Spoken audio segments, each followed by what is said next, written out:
Council members, who can join them for a group photo. I wish to invite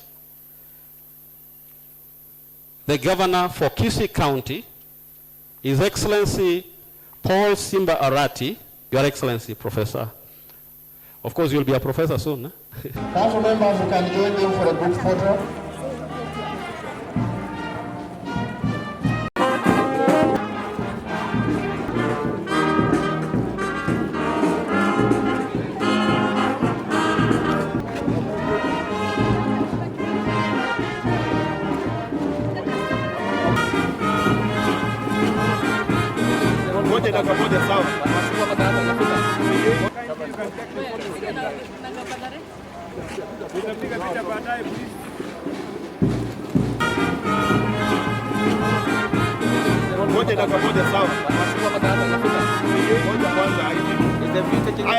Kama umepiga soka tafadhali.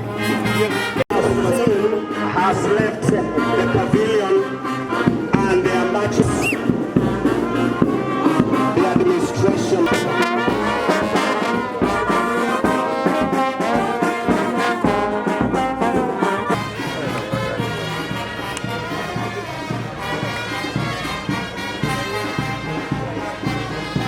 The Cabinet Secretary for Education, Julius Migosi Ogamba, the Chairperson of University Council, Dr. Sarah Ruto, the Vice Chancellor, Professor Nathan Ogech, parents, guardians, and graduates. Good afternoon.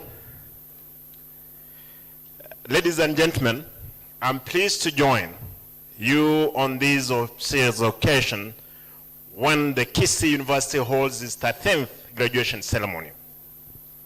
This is a special occasion which each of 3,794 graduates, their parents, siblings, and friends celebrate a significant milestone in their career development. We celebrate the achievement and congratulate the graduates in postgraduate, degree, diploma, and certificate courses. Kisii University is an important institution in this country that produces graduates in various fields of study. Its contribution to the local economy is immense. Since its inception in the year 2007, initially as a college of Egerton University,